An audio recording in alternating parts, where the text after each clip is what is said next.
Hello, everybody. Today is the 6th of September 2025. We are gathered here for the 199th session of Mindfulness for Beginners in English, conducted by Nisarnwanaya. As usual, I'd like to warmly welcome Venerable Homagava Dhammakusala Thero for this session. And I'd like to welcome everyone who has joined us via Zoom or watching later via the YouTube link that we have provided. As usual, our program will begin with the in-session practice of mindfulness. We will then move on to today's topic, which is actually, I've forgotten what the topic is. I'll remind you in a little bit. We will then move on to any reports and any questions that we have. So to start the in-session practice of mindfulness, I now invite Bante.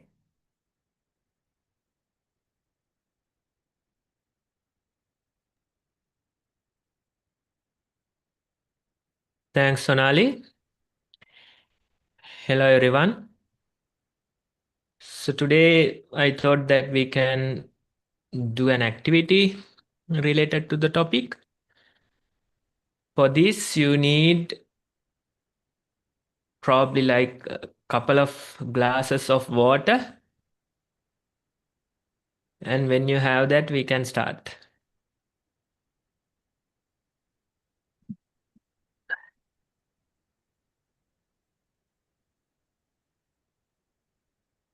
So we give some time for everyone to grab a couple of glasses of water.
I can see that Sonali is ready.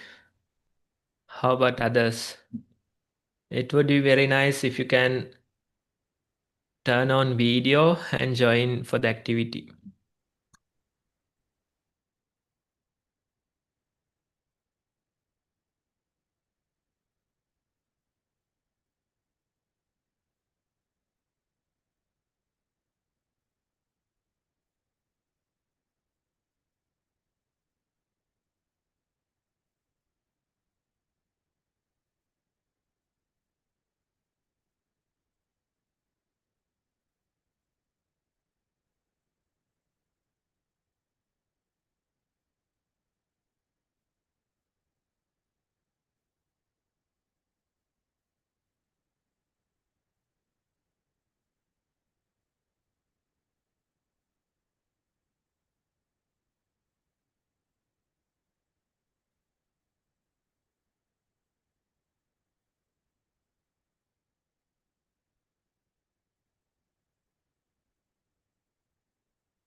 We'll wait another minute probably for the others to gather their stuff. And for this activity, we would really appreciate if you can turn on video and join. We need at least like 5-6 people.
Sonali, can you find that setting? I'm not really sure how to do that, Bante. I'm trying to. Oh, yeah. Okay, I can see it. Okay, then. So we will start with the activity for today. And for this, you need, as I mentioned, a couple of glasses of water that is required. And this activity, it's about staying with a particular task for a longer time. Same goes for our meditation. When we meditate, it's the same boring task, but we try to stay with it for a longer period. So here also we are trying to stay with this simple task for a longer period, and we try to pay attention to each and every step. You try to focus on each and every step, and we try to do it slowly, mindfully, silently. And the steps are simpler. Now, let's say you have a desk in front of you, so you can keep the glasses of water on the desk,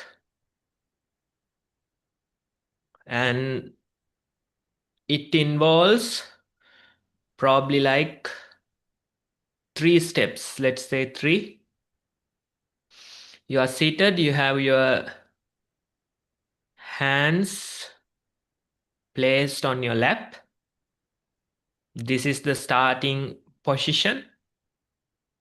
Then you lift your hand, grab the glass of water, bring it towards your mouth. Then take a small sip of water.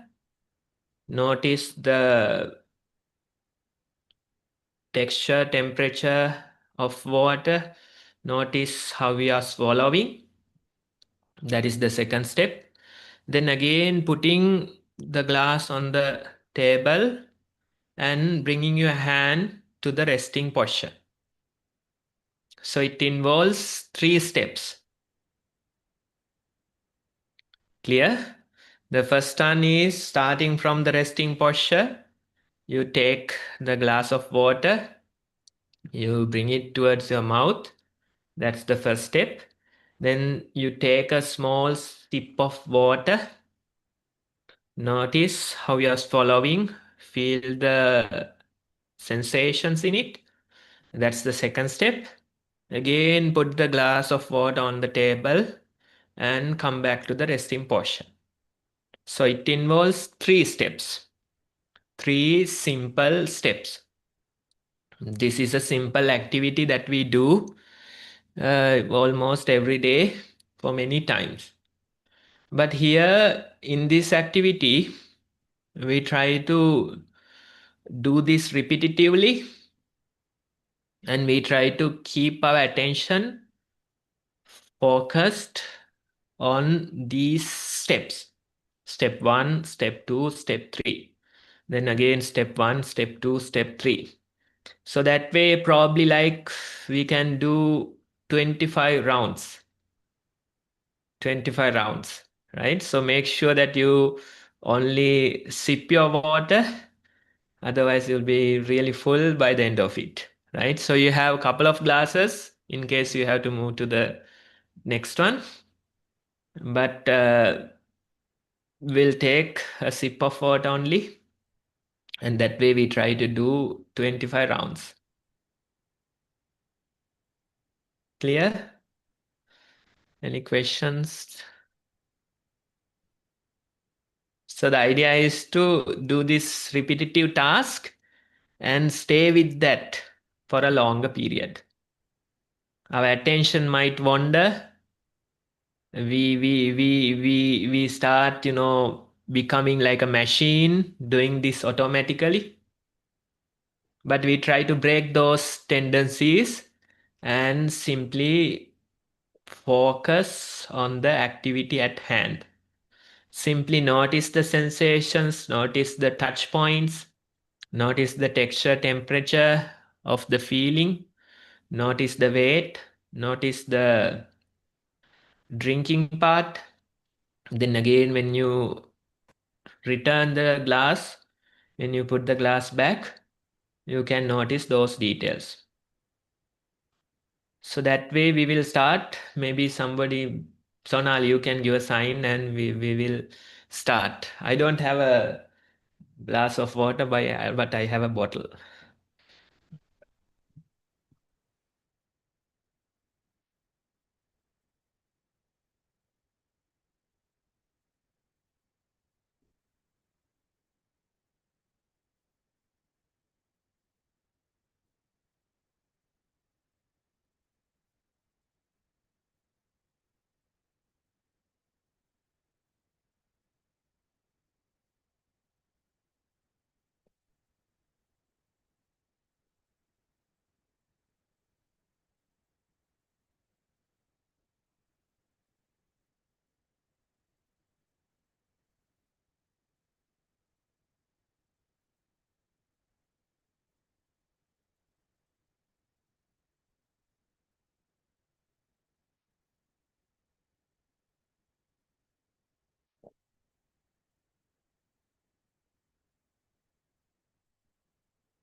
I think we have completed the task.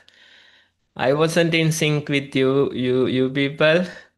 Only at the end I realized that you are following the same pattern. Anyway, I completed the 25 rounds, and maybe we can take few minutes to share our observations, maybe your experience with it. What I noticed was um, I can see that step number 2 and step number 3, they kept happening simultaneously. That I noticed, and mine trying to, get into some other thoughts, ideas, objects, and maybe even losing the count of number of sips, number of rounds. So those were my observations.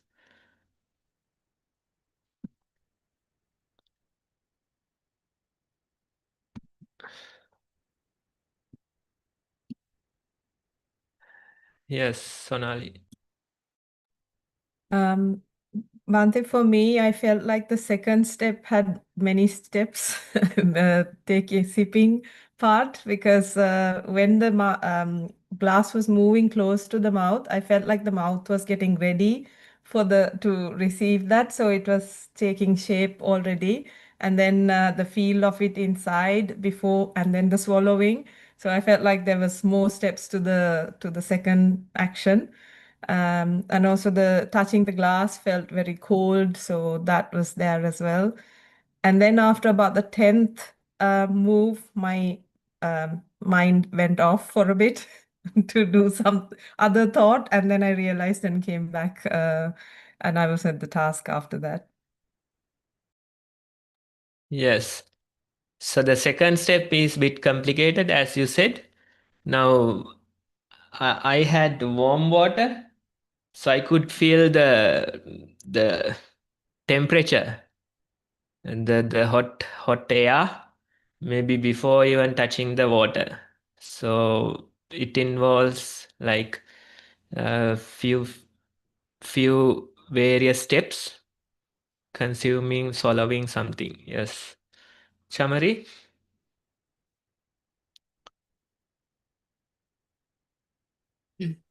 Thank you, Bante. Yeah, I mean, thinking of drinking 2 glasses of water, that really kind of was like, oh, be prepared because I have to run for my exercise class halfway through. And I'm like, okay, I don't want to do that. So there was a determination to take very small sips. So that was there in the mind. And then because they were very small sips, it tasted just like nothing, just like the saliva in the mouth. And by the 12th time, the boredom had properly set in. And then I noticed the heaviness of the glass. I mean, it's a heavier one of the two I had. But from then I realized, oh, this is really heavy. So rather than the swallowing, my attention was on lifting and keeping the glass. But I knew that you can go past boredom. I've experienced it enough times. Yes. So in meditation, it is natural that the boredom comes. But even during such an activity, we can see after a certain level, the boredom appears. So you are doing the repetitive task and you are trying to keep your attention there. Naturally, the boredom comes. I didn't think that in this type of activity that much of a boredom might appear, but you are right. Even in my process, I felt that the boredom comes, and there were like real signs of sitting or walking meditation Mm. in this process. When you do something repetitively, when you do something with attention, it becomes naturally a meditation. It doesn't matter what you do, it becomes a meditation. Anyone else?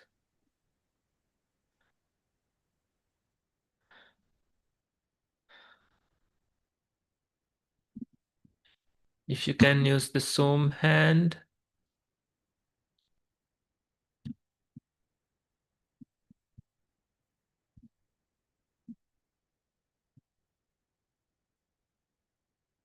Panchani, you.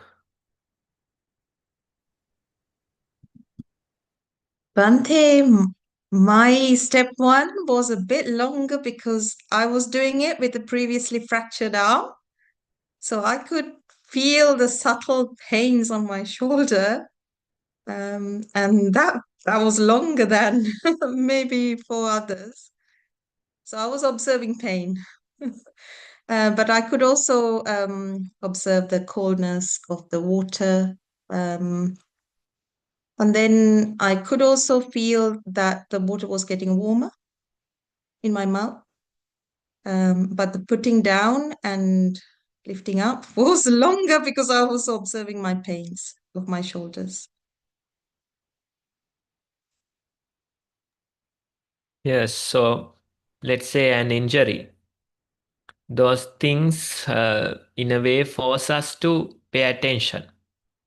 If the shoulders are working properly, then we might not pay much of attention. But when there's pain, when there's friction, you can really feel that you move it slow and the pain demands your attention, right? So when such things happen, in a way, it's a blessing to be mindful. Not the injury, I mean, like for the practice, it becomes a blessing. So that way we can use mindfulness in such situations as well. When we are injured, when we have some difficulty walking, we can really feel the body moving. We can really see how much of a weight that we are carrying as the body. So those observations are valid. If there are no other experiences, we can move forward to the next part. We can see how this very activity relates to our topic.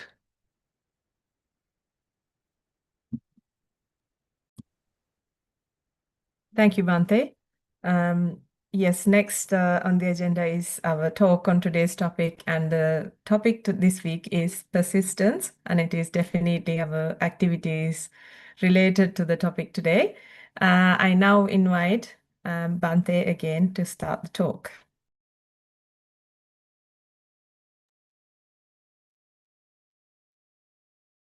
Yes, everyone. So we are starting with a fresh topic. And this one, whether you do certain studies or trying to achieve some other skill, this quality is needed. If you want to earn money, develop a business, this quality is needed. Whatever the skill, ability, goal that you want to develop, this quality is important.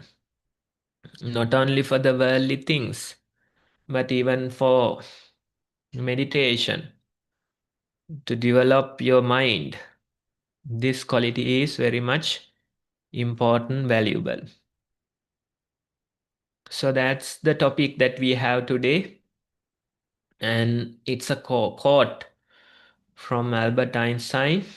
And he says, "It's not that I am so smart.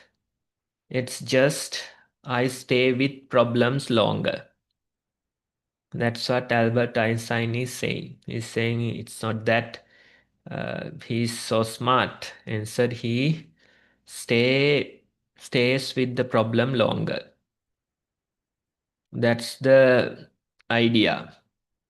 If you can stay with the problem for a longer period, if you can have that quality, if you if you have the persistence to continue with a certain task, then I'm sure you can find a solution for it. You can resolve this problem. Let's say whatever the skill activity that you want to develop, if you stay long enough, I'm sure that that will help you to develop that particular skill or the ability. So that's the topic for today, and we will see how important the quality of persistence in the practice of meditation. Now, the idea of meditation, the idea of practice is to, let's say, find peace in your mind, or otherwise see the reality of this world. And that's the very idea of the practice. Now, when we function, usually we are in this automated mode. We function like machines. It's like, a computer program that runs. When you want to brush your teeth, there's this particular program that runs, and simply that activity gets done. When you want to eat your meals, there's this other program that runs, and the activity gets done in a short period. Whatever the things you do, usually you have this reserved program for it. Your body and mind, there's this programming, and you simply has to call that programming, execute that programming, and the activity will happen. This is how we function.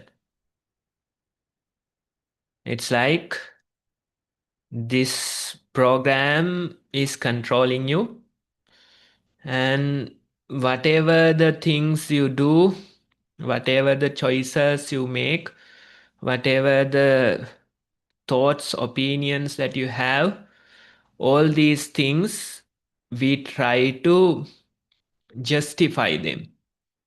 We try to give reasons for them. It's like there's this somebody else's actions, and you yourself, you try to justify those actions. Somebody else's thoughts are there, you try to justify those thoughts. Somebody else makes choices for you, and you try to justify those choices. That type of a issue is there in this day-to-day functioning. We are more like this automated machine, and we really have no control over it. But in a way, we try to make it ours. We try to justify all these thoughts, actions, choices we make. That process is happening time after time. When you are used to something that demands very little attention, you have been brushing your teeth for a long period, and that demands very little attention. You have been eating meals for a long period, that demands very little attention. Most of the activities that you do, you simply run this programming. This automated kind of a program is run, and the activity gets done. That's how we function. And maybe certain habits are there, certain patterns are there. All these things we justify. The habits, we feel like we are making choices. The patterns, we feel like that is our personality. Whatever the things that you repetitively do, it feels like consistency. So this way we are functioning. Imagine waking up early in the morning. What are the activities that you do? Maybe you drink a cup of coffee. You get ready for work. You drive to work. You have your breakfast. So these things are repetitive activities. We have been doing them for many decades. And each morning you wake up, you drink a cup of coffee. You eat the same meals. You take the same route to work. So this way we are doing repetitive things. We are doing the same things over and over again. And the programming, it likes this. Because when the activities are repetitive, very little attention is needed. The earlier programming can simply run this. Time after time, the same repetitive activities are performed. And what is the result of this programming? You start to feel lot of friction in it. You start to feel your mind is all over the place. You start to feel more and more thoughts, more and more addictions, more and more chaos is appearing in your mind. And in this modern age, the programming, it becomes much easier. When we work with the screens, we sit down, we are focused, and our mind is disengaged. And directly, all the programming, all the information goes to our subconscious. That way, we might be spending so many hours on a screen. Then, when it comes to things like social media, they have real-time feedback as well. Whatever the feeding that works, it gets real-time feedback. When, let's say, you watch videos for a longer period, the algorithm will read that this is your liking. You make comments, you give likes, you share them. The algorithm will read that this person favors this kind of feed. So you can see that real-time feedback is also there.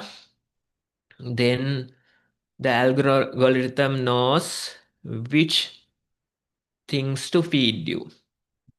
So you can see more and more programming, more and more disengaged mind, more and more chaos is simply appearing. Now, this is how it works. Now, when it comes to the practice of meditation, we say you have to be the observer. You have to simply catch this programming in action.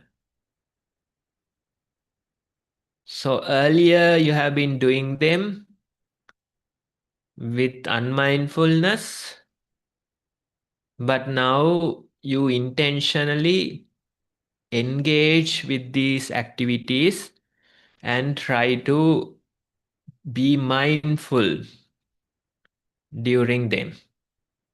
Your repetitive activities, the daily activities, earlier you have been doing them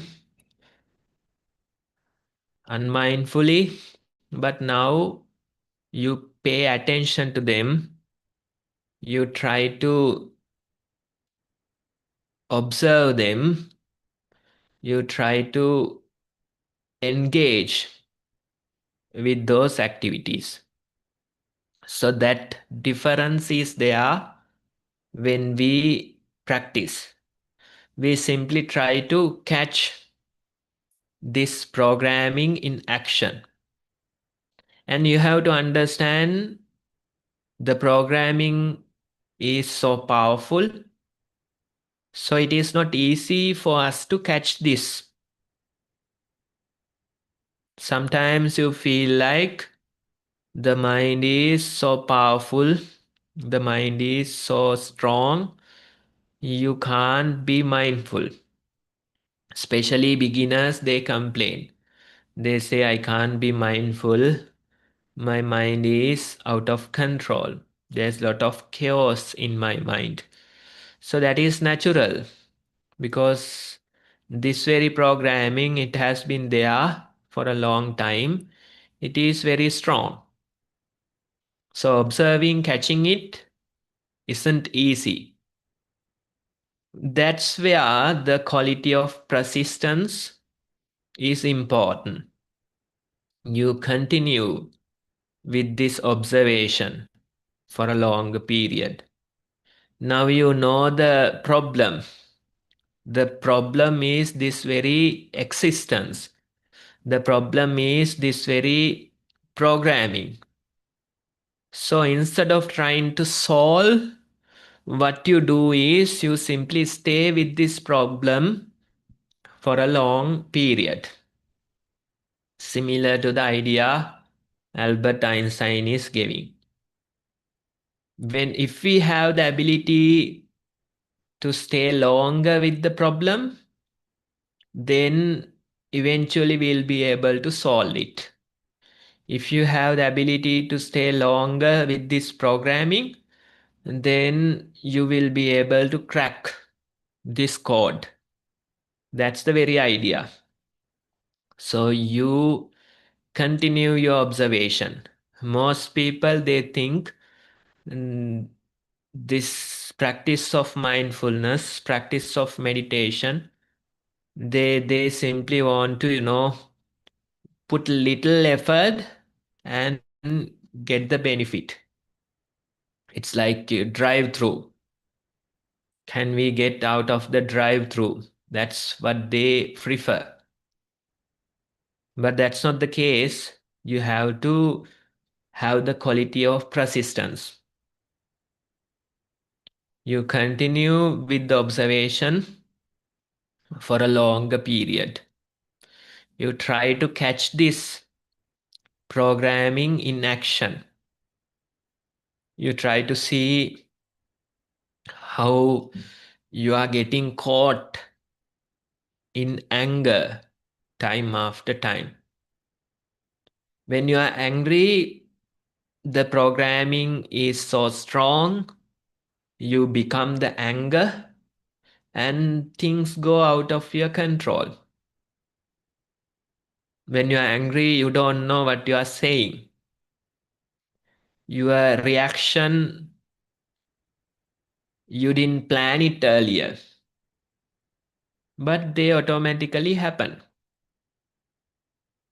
When certain problems appear, you can see how the compulsive thinking is there. Time after time, your mind goes to the same problem. Your mind creates same worrying thoughts. So this compulsive thinking is there. You prefer getting rid of it. You prefer having a good night's sleep, but that's not possible. So these occasions, we can simply catch the programming. We can see how this works. Do I have a choice in this? Do I have a choice whether to get angry or not? Do I have the choice whether to worry or not? You can really observe and see whether you have a choice in this. That very observation, we try to do it. You have to understand the quality of persistence is very important when it comes to the practice. Many people, they start, but they continue only for a short period. And they say the practice didn't work for them. But when you continue for some time, when you continue for long period, then you realize the practice works. So it's the quality of persistence. Probably not the smartest person, like Albert Einstein is saying, but you were able to stay with the practice for a long period. That very ability allowed your practice to develop, and as a result, you see that you are improving. You are able to catch the programming much better. And the practice suggests that we should be doing our day-to-day activities, repetitive activities with attention. Usually, we don't have much attention towards them. We simply let the programming run. But now, for the sake of the practice, you try to do them attentively. That very observation we do, and we have to do it for many times. You can't simply do it one time with attention and say that you have observed. Even some people, when we say observe the breathing, they simply observe few breath cycles and they say, I have done it. They observe few steps and they say, I have done it. But that's not the way of the practice. You can observe it once or a couple more times, but you won't be able to catch much of it because the programming is so strong. You have to do the observation for many thousands of times. Now, there's this Russian philosopher, I think his name was Gojov, and he suggested certain activities in order to catch this programming, in order to observe this programming. The activities, they are similar to the activity that we have done today. Repeating the same simple activity for many hundreds of times and trying to observe it mindfully, trying to do it attentively.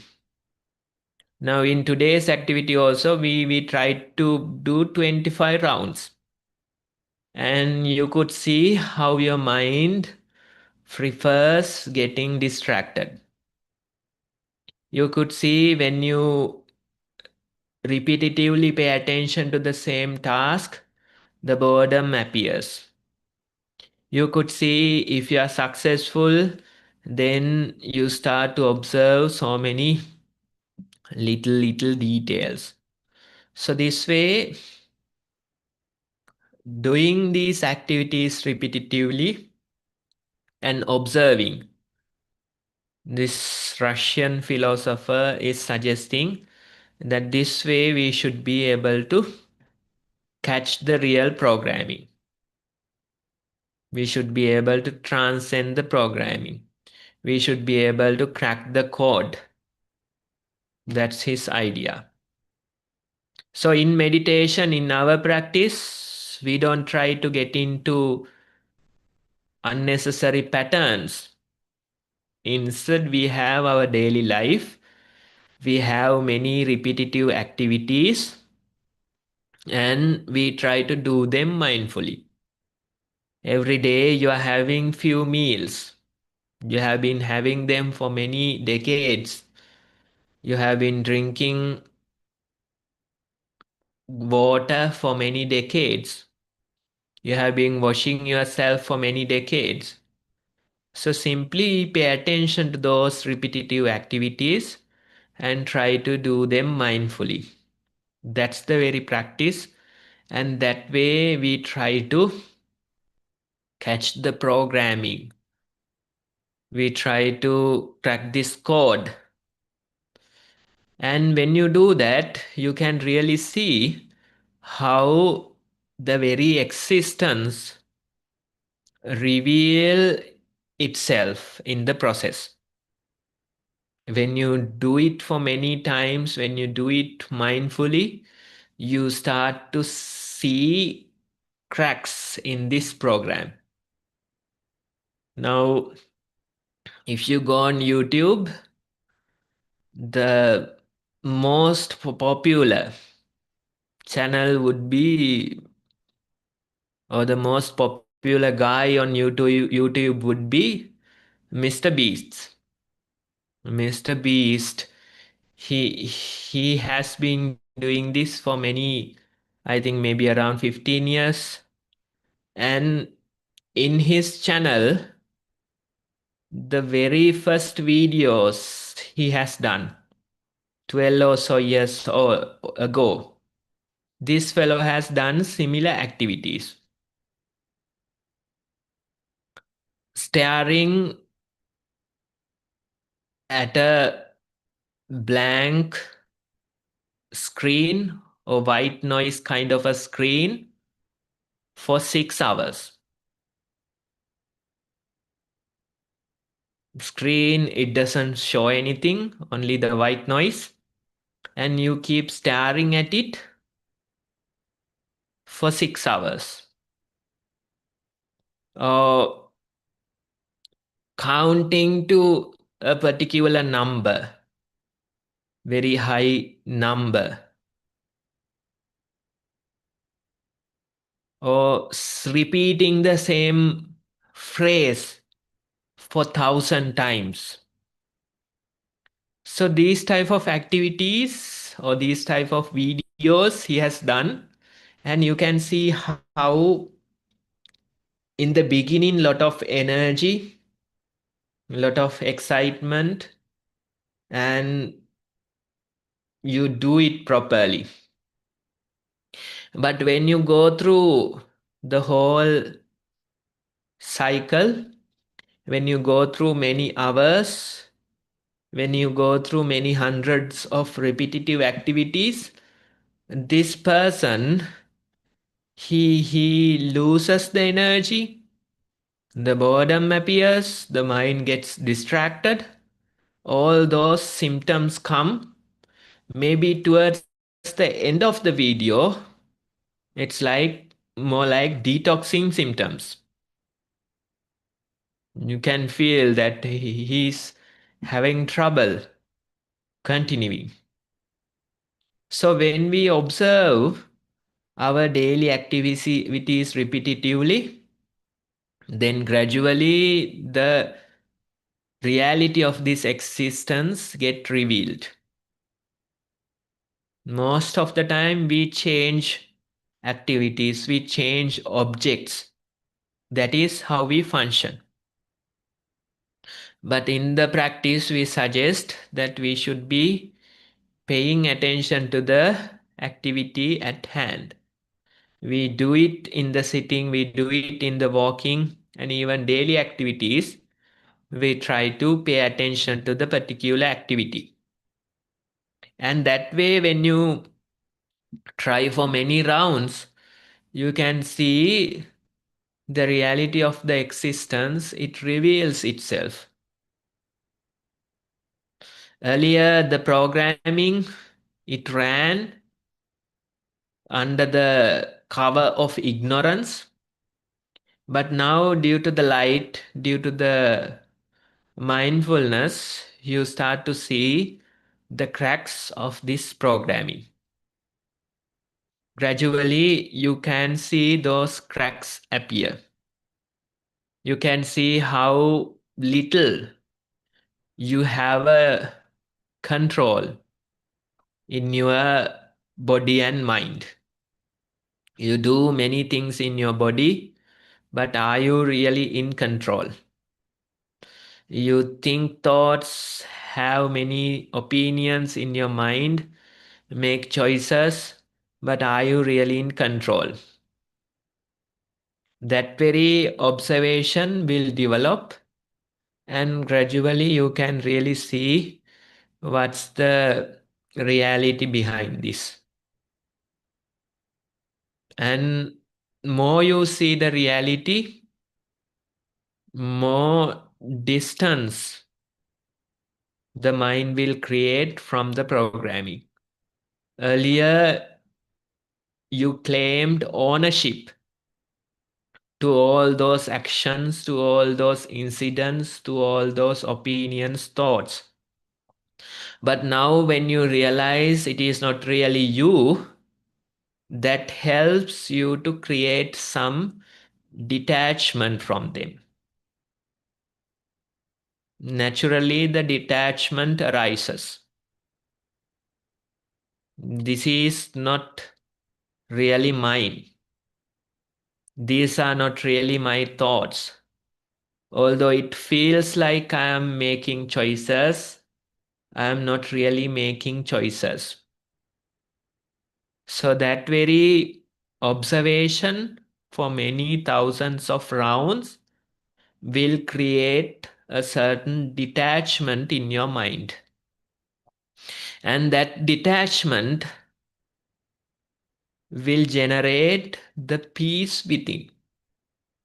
When you have a lot of attachment, naturally the little peace that you'll experience. You'll make everything yours. You'll complain over them. You'll try to change them.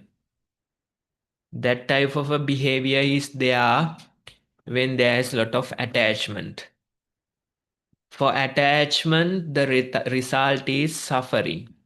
If you have extreme attachment towards this programming, then naturally extreme levels of suffering you will be experiencing. Detachment, the result is peace. If you have little detachment from this programming, you will be experiencing little peace. If you have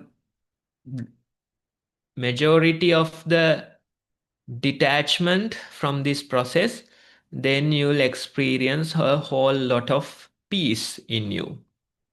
That's the very idea. That's the very evolution in the practice. But let me repeat again.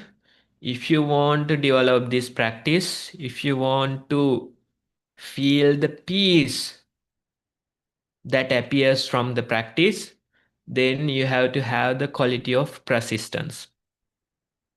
This quality is very important in the practice. Many people come, but only few people will remain for a year or so. And when they remain only, they start to see the results of the practice.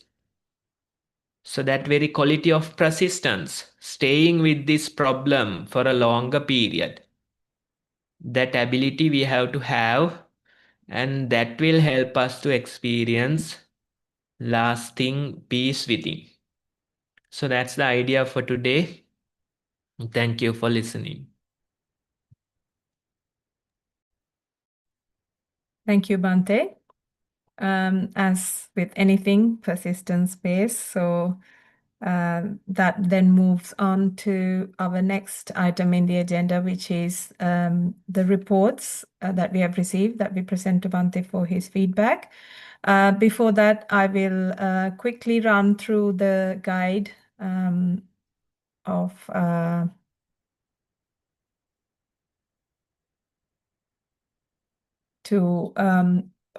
as a reminder to all of us, or as if anyone else is watching from via YouTube, or anyone who may be watching our link later would want to know, Nisaranavanaya has produced a couple of videos to get us starting to do our mindful walking and mindful sitting practice.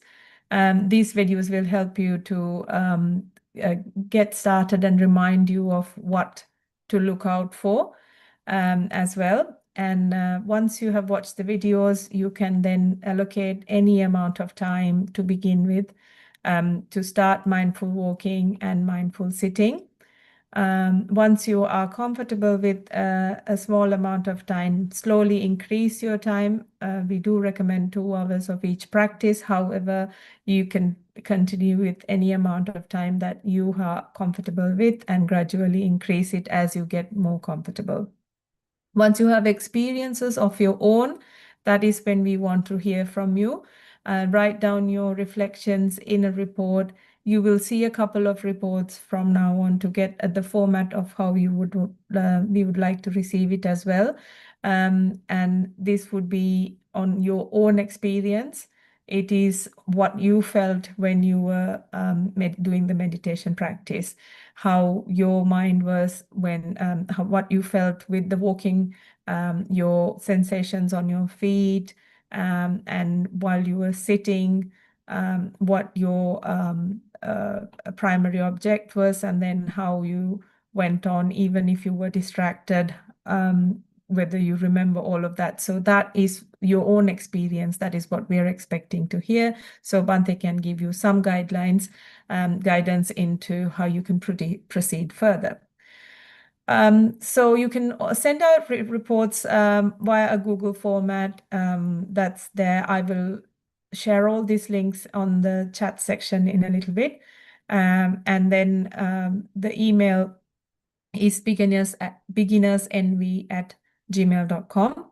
Via this, you can communicate with us to know other things as well. If you'd like to hear different topics and things like that, you can write to us using this same email. And if anyone would like to access our old previous sessions, they are all on the Nisaranavanaya website via this link. And if you'd like to see the video version of it, it is shared on the YouTube channel. And I will share those details later on with you as well. Now, to start, we have received 2 reports for the day, Bante. And I will start with the first one. Mindful walking. Place, compound. Time, 7:45 a.m. Duration, 45 minutes. Primary object, sensations on soles of the feet. I walked freely few times up and down, then stood at the edge of the walking path and observed the posture. It was like a pillar. I began to walk ahead, labeling feet as left and right. I felt the roughness and hardness of gravel floor. It was dry and rather cold. Heard beautiful songs of birds. Time to time, heard machinery noises. Thoughts migrated to future, wondering what I should do on the Poya day. Decided to observe Sil at Nisaranavanaya in Galavita branch, realized that I'm no more meditating. Mind started to scold me for being so careless. It went on and on. I said Pikachu and started to observe the sensations on soles again. This time my mind was more calm, so I labeled feet as rising, moving, and placing. In this way, walked till the alarm rang. Mind became peaceful. Ankle lifted first and was placed first. Weight of the body was mainly borne by the ankles. Right leg seemed shorter than the left leg. Clothes touched the body. Cold breezes hugged me tenderly. Toes lifted finally and were placed finally. Mindful sitting. Place on a cushion in the room. Time 8:45 a.m. Duration 40 minutes. Primary object abdominal movements. I sat and observed posture as a pyramid. Then I listened to sounds of the nature. Afterwards, I began to observe belly movements. Rising were longer than falling at times. Then occurred the opposite. Thoughts were less than in walking meditation, very calm and peaceful. I put my focus on posture and observed its margins and waited for some time. I felt an itch on the foot. Clothes touched my body. Mindfulness during the day, day-to-day life, while scraping coconuts. While I heard the coconut shell, I felt the roughness and hardness of it. It was very cold as it was in fridge. I wetted it to increase the friction to hold it tight. I began to scrape, taking coconut shell in left hand and handle of the machine in right hand. A noise began. Whole thing was rather trembling. I saw the coconut in cup. By the end, it became rather light brown in color. Noise also gradually changed. A difficulty which I felt at the beginning was eased at the end. Utum Swamin Mahansa, I do mindful walking 3 times a day in 45-minute sessions. I do mindful sitting sessions 40 minutes and 30 minutes a day. My weak point is in mindfulness in day-to-day activities. Recently, I realized that without it, the formal practice won't be fruitful. My mind is so disobedient, Gautam Swamin Mahansa. It likes to proliferate, think, contemplate, but I love to meditate. Please help. Theruvan Saranai. End of report. Yes, now if we take that walking experience, you can see that you are mindful observing the walking details, and that programming comes into action. Suddenly you lose the attention, and without you even knowing, maybe for few minutes, you have been thinking about what to do on a poya day, tomorrow. That's not today, that's tomorrow. So you have been thinking about it for a while. And during those few minutes, you had no real control over it. Whether you like it or not, it happens. So there is no point in blaming yourself, more like due to karma, or more like due to that programming. You lose attention, and for few minutes you keep thinking about some matter. And suddenly the awareness appears, and you realize that you are thinking about a poya day tomorrow.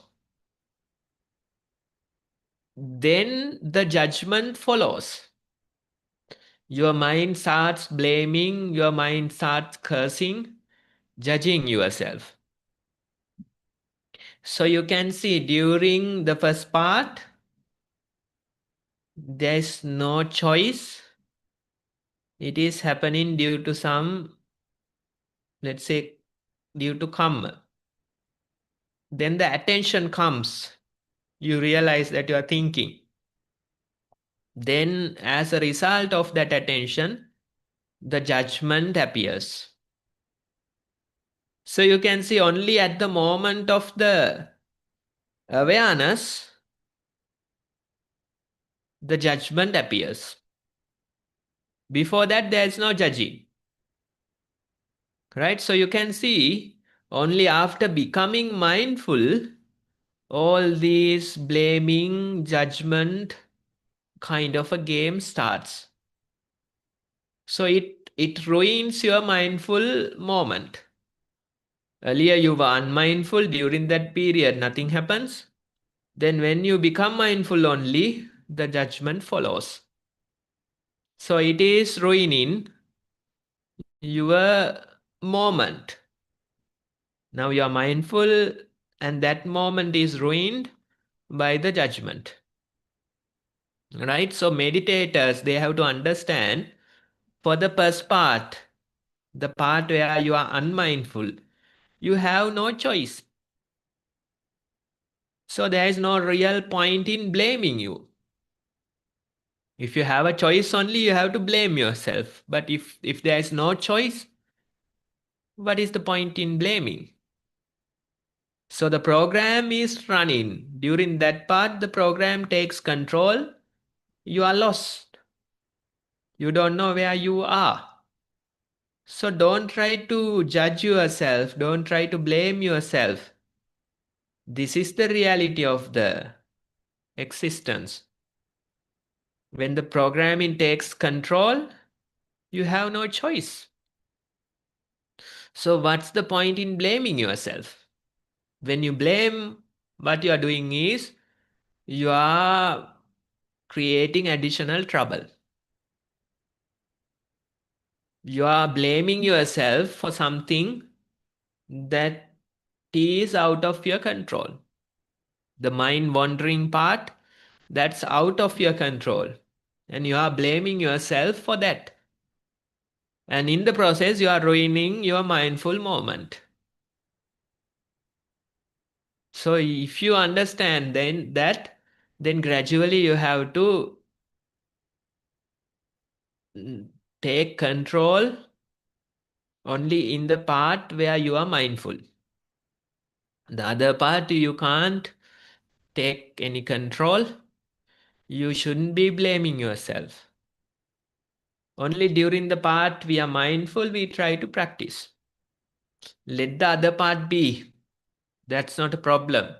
Let it be and practice mindfulness in the moments that you have control. Let it be in your walking, let it be in your sitting. You have a certain part where you are mindful. Practice during that part. There is a certain part where the program takes control. So there's no point in blaming yourself. That part is out of your control. Even in your daily life, you have to approach it the same way. You try to be mindful as much as possible, but there's a certain part that's out of your control. Right? So this way you have to focus walking, sitting and daily activities. And if you continue focusing that way, then I'm sure you can find that the practice works. You can see that the practice comes to fruition. That's the idea. Thank you for sharing. Thank you, Bhante. We have another report, again from another adult. Mindful walking. Walked indoors. Attention was naturally on feet movement. At times, attention moved to body weight, shifting from side to side. Sound of heavy rain outside. Pressure in left hip that was noted as pain. Continued to walk when boredom was noted in between sensation of alternate foot pressing the floor. Thoughts floated few times, but these had not taken root, as cannot remember what they were. Noted that boredom was past, mind watched alternate pressure on floor. Felt neither happy nor sad, walked for 55 minutes. Mindful sitting. Sat on the cushion in a comfortable position, did a quick body scan, once eyes closed, noted subtle breath that became prominent, in-breath cooler, out-breath warmer. Long, deep breath occurred at times, which was noted because of prominent movement of stomach. Attention had moved to body posture. Noted the subtle breath. Sleepiness arose. Noted this as sleepiness. Do not remember hearing many sounds. Thoughts floated. Floated around, which followed by prominent breath, which was noted near nostrils as a stream of air. Sleepiness noted again. Breath broke up. Sensation of bubbling energy arose and subsided repeatedly. Prominent breath appeared again, sat for 50 minutes. Mindfulness during the day.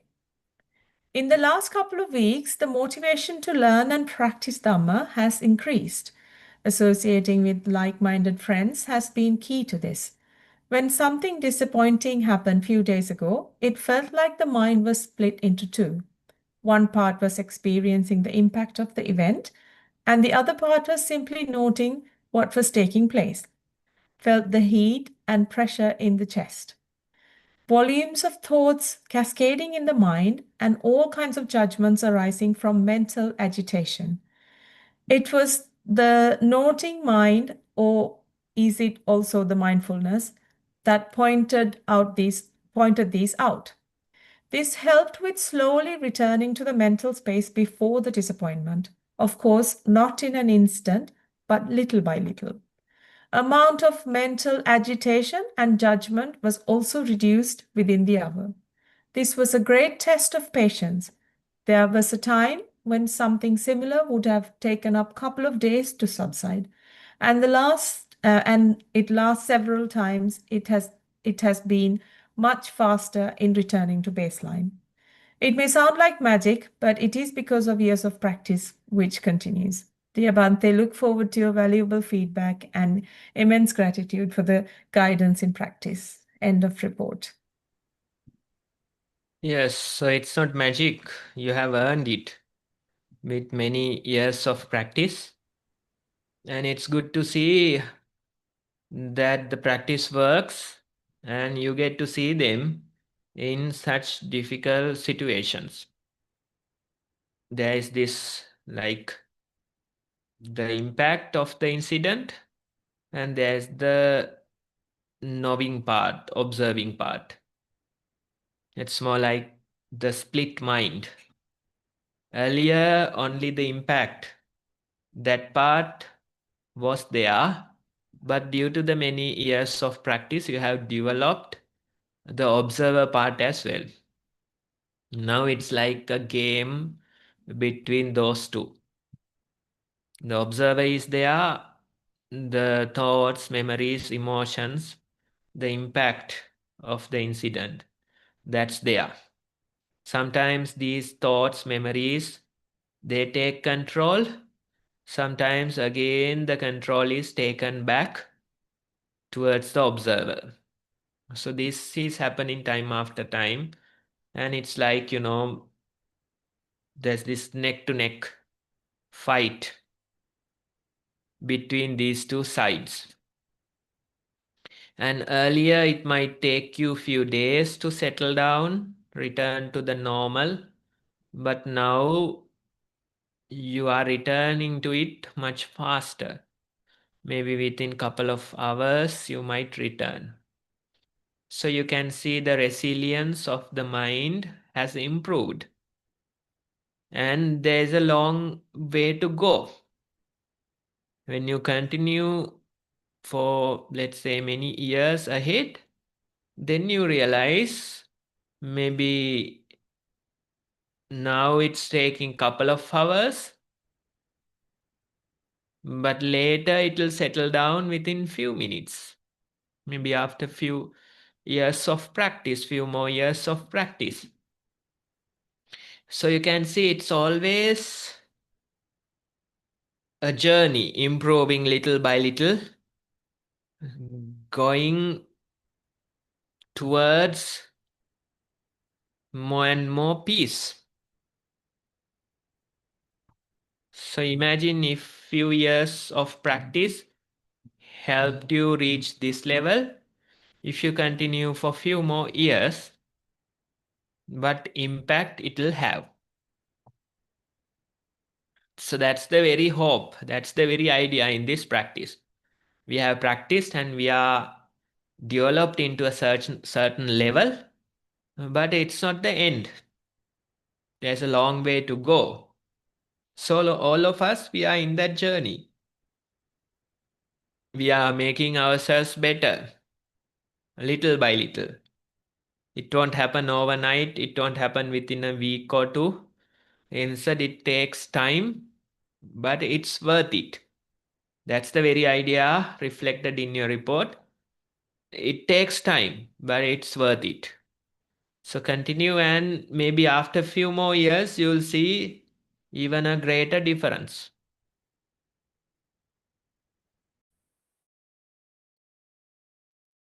Thank you, Bhante. That report is a good reminder for all of us to be persistent, persistent pace.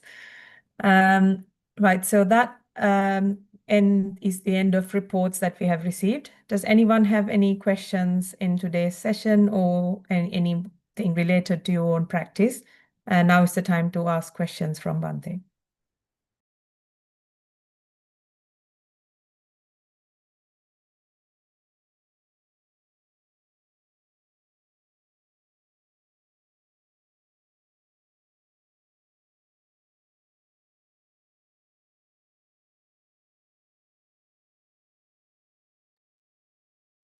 I can't see any hands raised. I'll give a few more seconds to see if anyone comes up.